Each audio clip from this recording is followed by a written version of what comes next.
At this moment, battles are taking place in every corner of Rose prison. The scene shifts to Werewolf. As she faces Ostina, she suddenly begins to have flashbacks. When she was still training as a werewolf guard, her instructor often said that once Werewolf activates primal awareness, it is very easy for her to lose her sanity. Her mind would be occupied with the thought of killing the opponent. Therefore, before the battle, it is crucial to firmly establish her objectives. Strictly demand yourself not to do anything beyond the objective. Once the task is completed, just sit quietly and wait for consciousness to return. But one day, you will encounter people with strange tattoos. You will find that your combat skills are completely useless. So when that time comes, you must forget everything I taught you.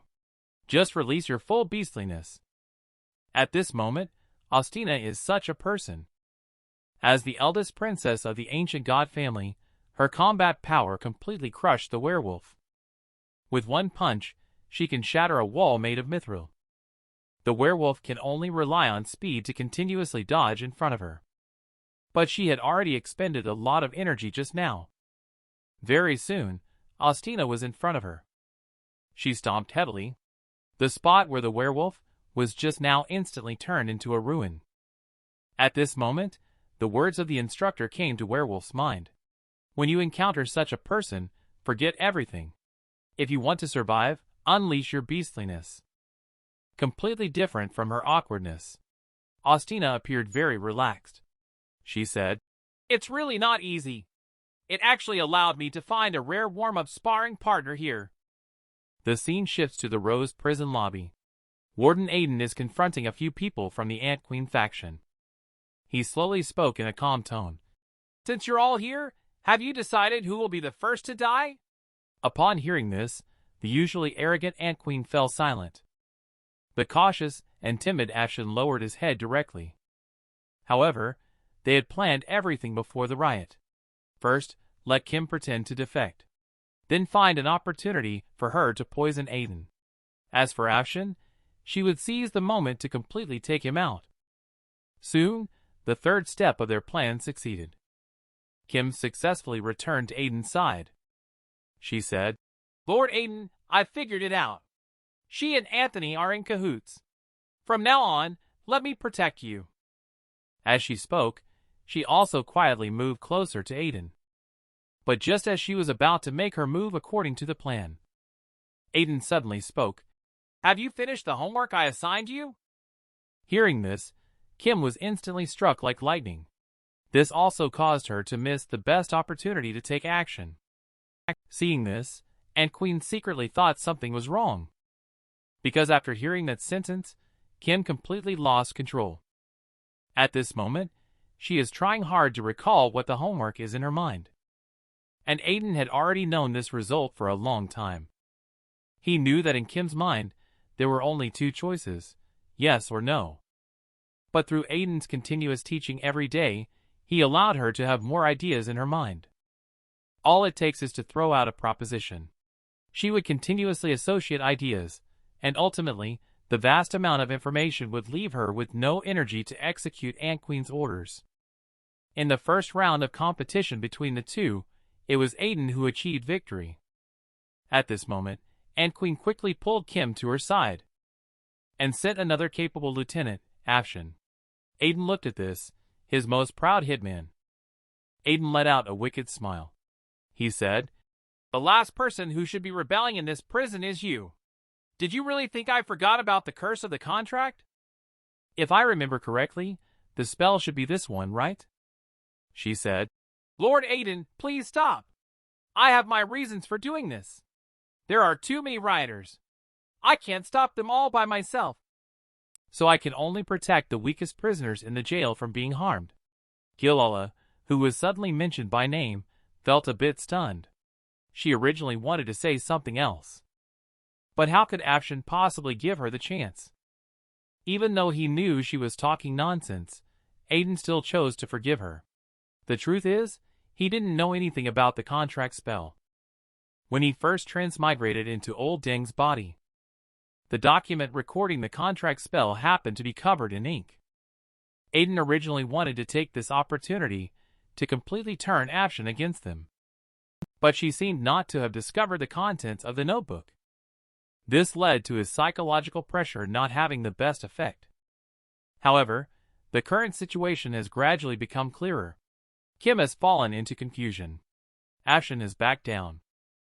Necromancer Asina also chose to remain neutral. The Ant Queen herself actually doesn't have much combat ability. It's still very difficult for her to defeat Aiden on her own. The scales of victory have already begun to tip in his favor. But at this moment, an unexpected change occurred again. Our old friend Vampire suddenly lost control of his body. At that very second, countless tentacles suddenly emerged from her back. It was the Ant Queen who had completed the possession of her. You all keep calling him Master Aiden. But from my perspective, he hasn't done anything besides making a few harsh statements. People who don't know might think I grew up being scared. Today, I want to see what you're really made of. Upon hearing this, Aiden laughed. He said, "If I were to fight a prisoner of your level, people would say I'm bullying the weak." At this moment, Afshin interrupted him. She said, "Lord Aiden, you've been challenged like this. It would be unreasonable not to take action, wouldn't it?" Asina also spoke at the crucial moment. "The rioting prisoners are right before us. Lord Aiden, please pass judgment." Aiden had no way out. If he didn't make a move now, even a fool could see that there was a problem. After thinking for a moment, Aiden chose to take the initiative. Since that's the case, I might as well stretch my muscles. But I can't just bully people. How about I exhaust my own magic power first? As he spoke, he was about to use the only spell he knew, the flash spell. His words easily deceived Afshin and Asina. Ant Queen felt very strange. If you use the flash spell, won't everyone have to close their eyes? Do you intend to defeat the vampire with ultrasonic hearing while keeping your eyes closed? Ant Queen guessed correctly. Aiden wants everyone to close their eyes. Because if they were to fight directly, Afshin would definitely be able to tell at a glance that he is an imposter.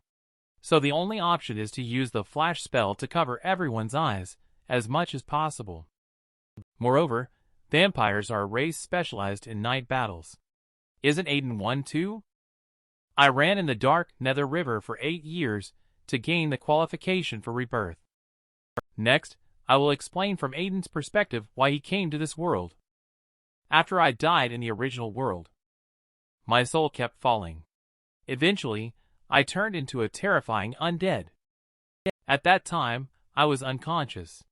I only knew to run forward with the other undead. Because there was a voice constantly enticing us.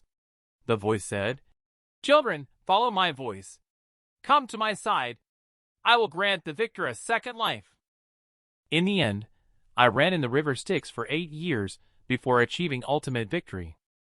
I also received a second life as I had wished. That is, Warden Aiden of Rose Prison.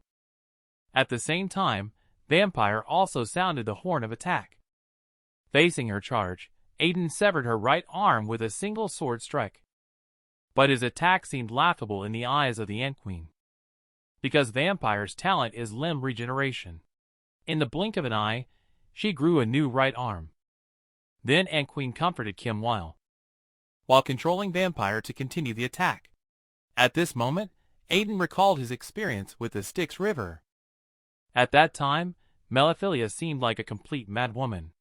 She said, "Children, faster! Run more intensely! There is only one spot for rebirth. The losers will be swallowed by the river Styx." The scene returns to reality. Aiden pierced the vampire's chest with a sword. Then he swung the iron sword, leaving wounds all over her body. But no matter how hard he tried, the vampire's wounds would heal in the blink of an eye. The next second, her counterattack arrived. The vampire punched Aiden in the head. Seeing this, Ant Queen said proudly, "Is this Aiden you speak of really no different?" However, the next second she couldn't laugh anymore. She saw Vampire's left hand, covered in Aiden's fresh blood. It was melting at an extremely fast speed. At this moment, Asina spoke up. "Don't you know that Aiden was soaked in holy water? His blood is like molten lava to you." Upon hearing this, Vampire realized how foolish a thing he had done. But it was already too late. Aiden had smeared blood on his fist. In the next second, he appeared in front of the vampire. He threw a fierce punch at her dog's head. Not far away, Afshin also started his own plan. She casually awakened the sleeping Gilala. Then she used a transformation spell to turn her into a little frog.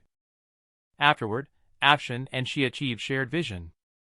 Wooden elves are naturally able to see through a person's mental and emotional state. She wants to use this opportunity to verify whether the current Aiden is a fraud. However, unfortunately, in Jalala's eyes, Aiden's emotions did not leak out at all.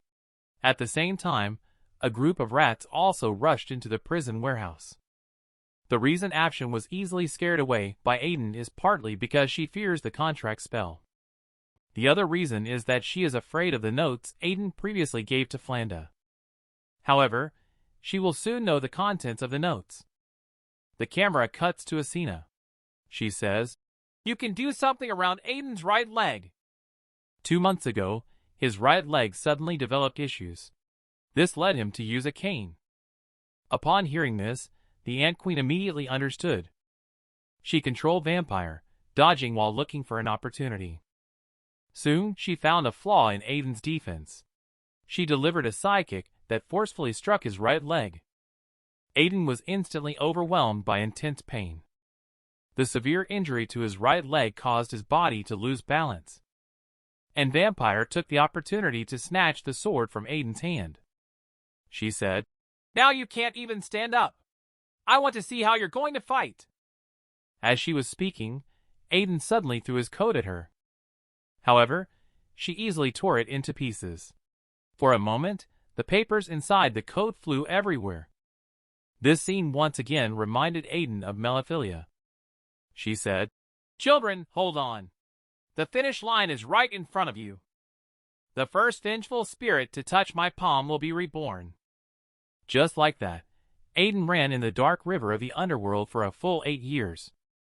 In these 8 years, he never stopped moving forward, just to attain that elusive rebirth. Finally, one day he arrived in front of Meliphilia. "Children, the finish line is right in front of you. The first one to touch my palm, the undead, will be reborn." As soon as she finished speaking, a gigantic figure suddenly appeared out of nowhere. In front of him, the other undead looked like ants. He just waved his hand lightly. The undead charging at the front flew out. At this moment, Aiden stood in the middle of the team. He was thinking about how to turn the situation around. Suddenly, he forcefully punched his right leg. At this moment, Meliphilia was already announcing the results. "Congratulations on defeating everyone. You will be reborn on the corpse of Aiden Gallo. Now touch your palm to receive your reward." Upon hearing this, the monster let out a muffled laugh. But at that moment, a right leg suddenly flew past in front of him. The leg traced a graceful arc through the air. It eventually landed in the outstretched palm of Meliphilia. That's right. The owner of this leg is the unreborn Aiden. At this moment, his appearance is more like a devil than a devil. And Meliphilia, after experiencing a brief moment of distraction, also gradually came to her senses. Then she looked up and laughed heartily. She said, "This is what's fun! Congratulations, little one, you won." The scene shifts to reality. Aiden, after being struck in the right leg by the vampire, took the opportunity to throw his coat at her. Then, he quickly stepped forward and grabbed the sword from Vampire's hand. His blood flowed out instantly. But Aiden did not stop his actions. At this moment, a pair of large hands reached Vampire's head. The next second, she was pinned to the ground by Aiden. Aiden then swung his fists and repeatedly punched her in the face. This scene was just like years ago when he swung his fists and struck his own right leg. Finally, Vampire couldn't take it anymore. She used her intrinsic divine power and ran out. At this time, she had already been beaten so badly that she couldn't walk steadily. Not far away, the Ant Queen was grinding her teeth to the point of breaking. She had overestimated the vampire and underestimated Aiden. At this moment, Aiden slowly picked up his fallen cane. Then he forcefully threw it towards the vampire. It turned out that hidden under the cane was actually a sharp sword. The sharp sword precisely pierced into the vampire's chest. Then she weakly fell to her knees on the ground. He said, "Vampire's skin is very thin. Just a few hits, and it can't take it. I just don't know how thick your skin is, Ant Queen." Hearing this, Ant Queen's eyes suddenly widened. Aiden's brutal appearance just now had truly scared her. But she has no other options right now. Kim won't be able to regain his combat strength in the short term. She had no choice but to shout to Asina, "Can you hold off Aiden for a few minutes? Kim will be back on his feet soon." Upon hearing this, Asina replied disdainfully, "Sorry, I'm afraid I can't help you." She said, "She's already told you the weaknesses. Yet you're still performing like this. Take my advice and surrender quickly." Seeing this, Ant Queen turned her gaze towards Afshin again. "Teacher, please help me." But Afshin did not pay attention to her. Her face was covered in cold sweat. Because she saw the contents of the notebook. It turned out to be a list of executions from the prison. And it was filled with names below. Aiden instantly understood everything when he saw her like this. In his view, this riot was about to end. Afterward, he smiled and came up to Afshin. "Now is the best time to kill me. Do you want to give it a try?" But Afshin did not speak, because she was already afraid. And this was exactly Aiden's ultimate goal. From the beginning, he knew that this riot was not about who had more people. The jailers could withdraw defensive facilities or abandon them. But none of these would determine the outcome. Because this world is not Earth. In the prison, there are many people or heresy monsters who wield incredible powers. Some S-class prisoners can easily destroy a city. Therefore, competing for the 3 gold medal fighters is the key to victory. Now Kim is already paralyzed. Asina is an out-and-out fence-sitter. So the current focus is Afshin. And Aiden has long thought of a countermeasure. To deal with clever people, you have to use the simplest method.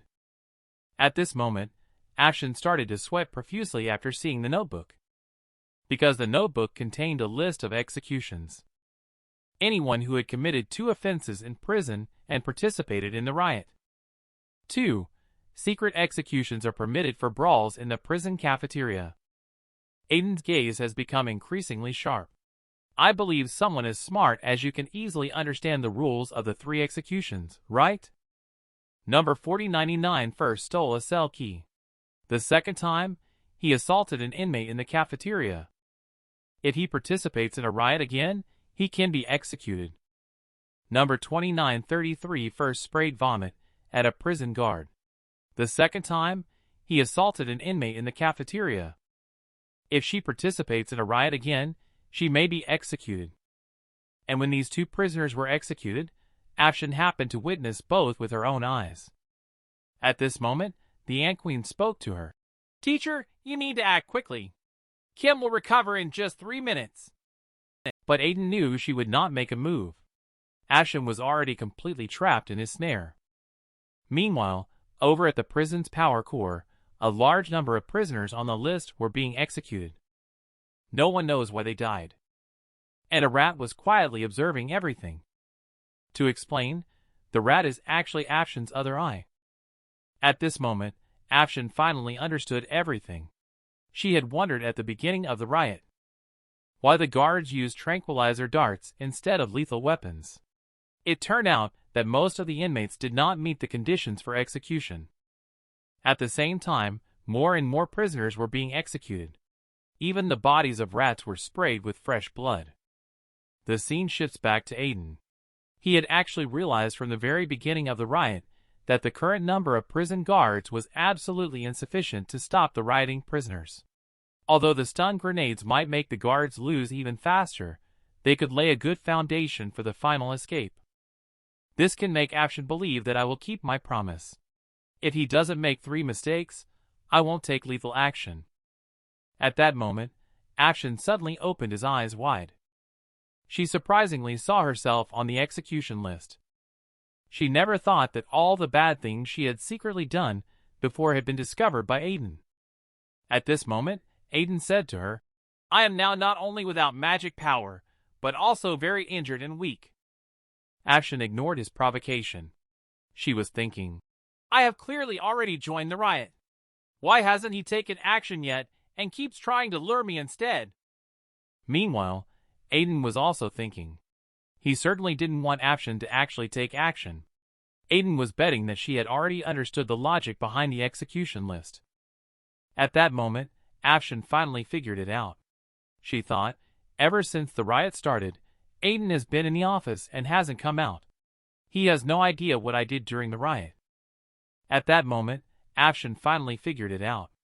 She thought, ever since the riot started, Aiden has been in the office and hasn't come out. He has no idea what I did during the riot. So he has no evidence that I was involved in the riot. But if I make a move now, that would give him the grounds for execution. He will surely kill me without hesitation. No one knows if he is pretending to be like this. Moreover, with just one contract spell from him, I would die instantly. At the same time, Aiden knew that the decisive moment was approaching. He said, "Even now, you don't dare to make a move. You are simply disgracing your witch union." Upon hearing this, Afshin's pupils suddenly dilated. The talkative Ant Queen also fell silent at this moment. Asina, on the other hand, looked on coldly from the side. Aiden, however, stood there with an indifferent expression. He said, "I've already died once. I'm not afraid to gamble my life with you." At this moment, Ant Queen couldn't help but speak up. "Teacher, you are the chief mentor of the Witch Union. If you don't teach him a lesson today, the reputation of our entire Witch Union will be ruined." Hearing this, Afshin let out a gentle sigh. Then she said something that the Ant Queen could never have imagined. She said, "So what if it's destroyed? Honestly, I'm very lonely too. It's not as warm as it is in the Rose prison. Lord Aiden not only cares about me, but also buys me sweets. Perhaps when I'm ready someday, I'll have a child with Aiden." Aiden didn't know what to say at that moment. Don't be fooled by Afshin's gentle and beautiful appearance now. Actually, she was already laughing internally. She thought to herself, "Aiden, if you want to find an excuse to get rid of me, it's not that simple. I know you're not good with topics about men and women. Let me soften you up first. We have a long future ahead." Then she continued, "As for Ant Queen, you repeatedly sabotage my relationship with Aiden. Surrender to me immediately. Otherwise, I will personally teach you a lesson." Asina also made her position clear at this moment. She said Afshin was right. "You are wasting time by trying to resist. I really will start hitting people." Ant Queen looked at these two people and had no solutions either. But she knew the situation was beyond saving. She slowly lowered her head. She said, "I surrender to you, Lord Aiden." At this moment, Aiden finally let out a sigh of relief. But he still pretended to be indifferent and said, "Then everyone disperse. Don't forget to take her away." At this moment, the Ant Queen is undoubtedly defeated. She recalled the scene of being abandoned by her mentor Gaia. At that time, she was as lonely and helpless as she is now. But suddenly her expression changed sharply. So, relying on others is still not as good as relying on yourself. Then she took advantage of Aiden's inattention. Launched the strongest attack on him. But it was blocked by Afshin using the firewall technique. However, things didn't end there. The Ant Queen suddenly flung Kim out. Then she pointed in Aiden's direction. "Kim, finish him off for me." Upon receiving the order, Kim immediately raised the butcher knife high. At this point, Kim, designated as number 3201 and nicknamed Blood Death Monster, completely unleashed his shackles. At this moment, Asina could no longer hold back. While chanting a spell, she shouted at the Ant Queen, "You brought this upon yourself. You can't blame anyone else." As soon as the words were spoken, Kim instantly sensed the aura of danger. Then, her jade foot suddenly stomped on the ground. The next second, Asina's attack arrived. but it was evaded by Kim with an extremely strange posture. Asina saw that one strike had failed. Asina chanted the spell again. As she chanted slowly, a large skeleton army emerged from the ground. As soon as they appeared, they surrounded Kim impenetrably. In front of them, Kim could not even resist. And action was also not idle. The Ant Queen was easily suppressed by her onto the ground. She said that asking you to surrender was not a joke. Upon hearing this, the Ant Queen suddenly laughed. "Are you treating me like a stray dog on the roadside? Just discarding me when I'm no longer useful?" Ashen said, "Why keep a dog that has never been tamed since childhood? You don't seriously think that the little golden retriever you created can defeat Asina, do you?" At this moment, Ant Queen laughed again. She said, "I almost forgot your stereotype of me, teacher. From childhood to adulthood, the only thing you've ever done is deny everything about me. As long as it's something made by me, Isabella, it must be wrong. Because I am an ordinary person who gained entry into the witch union through opportunistic means. If I can surpass those so-called geniuses, it must be through cheating or underhanded means. Then, Teacher Afshin, guess how I managed to fight my way out step by step from the forbidden area." On the other side, Kim. Her arm was forcibly cut into 2 pieces. Then it was her thigh and ankle. Under the relentless attack of the skeleton army, Kim was chopped into 10 pieces all over his body. However, in the next second, her wounds began to heal at an extremely fast rate. In an instant, she transformed into a monster with the body of a human and the tail of a snake. From this, Kim entered the complete blood death monster state. Afshin was also secretly amazed. She had been beaten like that, and could still recover. Hearing this, the Ant Queen proudly said, "This is the wonder of Kim's body. It can instantly stop and bounce back against rapid attacks. And slow cuts can quickly restore themselves. Additionally, the enemy's attacks can accelerate her to cover her entire body with venom to dissolve the enemy. Of course, I need to remind you of one thing. If I die, she will completely fall into a frenzied state. Then you will have to face an indestructible poisonous monster." At the same time, Kim has already launched a counterattack. In her full form, she is 100% capable of crushing the skeleton army. Very soon, she rushed to the front of Aiden again. In the critical moment, Asina quickly summoned a skeleton giant to protect Aiden. Then the skeleton giant immediately drew its bow and arrow, ready to shoot at her. But this did not affect Kim's offensive pace at all. At this moment, Aiden, who had been silent for a long time, finally spoke. He said, "Kim, you need to think carefully. If you move forward, there will truly be no turning back." Hearing this, the Ant Queen sneered. She said, "Do you think you can still control my daughter? Good daughter, quickly kill him for me." However, Kim demonstrated with his actions that she was wrong. After Aiden finished saying that sentence, she threw her weapon on the ground and couldn't stop trembling all over. Even more terrifying is that this emotionless killing machine actually shed tears after seeing something. And this thing was the doll that had fallen out from Aiden's coat. That doll looked very ordinary. Not far away, Gilala, who had turned into a frog, also made a surprising discovery. She actually saw sadness in Kim's emotions. At this moment, she finally remembered. It seemed like she had seen that doll somewhere before. At that time, when Kim was reading the fairy tale, the illustration in that book was exactly this doll, right? Suddenly, Gilala made another discovery. She saw Aiden's bandaged, injured left hand. This gave her a very familiar feeling. Previously, when Aiden was opening Kim's cell door, his fingers were already injured. And at that time, when Aiden released Gilala from prison to buy seeds, there will be a short knife on the table, and there are many wood chips scattered around. Could it be the doll that just fell? There is also the fairy tale book that Kim will hold in her hand. They were all specially created for her by Master Aiden. The screen returns to the previously well-behaved Kim speaking to Gilala. "Master Aiden told me that once I start school, I can read the story from this book to more children. That way, I can make more friends. The screen returns to the present. Warden Aiden raises his hand to stop the skeleton giant from shooting an arrow, while looking at the continuously crying Kim with a sympathetic gaze. Not far away, the Ant Queen's mindset totally collapsed. She didn't understand what had happened. She also couldn't figure out why Kim would stop. The scene shifts to the mental world of Ant Queen. At this moment, Kim's entire body is trembling uncontrollably. The next second, Kim is lifted into the air. As she continued to rise, countless tentacles connected to Ant Queen also emerged. She said, "Kim, you actually want to break free from my control. What benefits did Aiden give you?"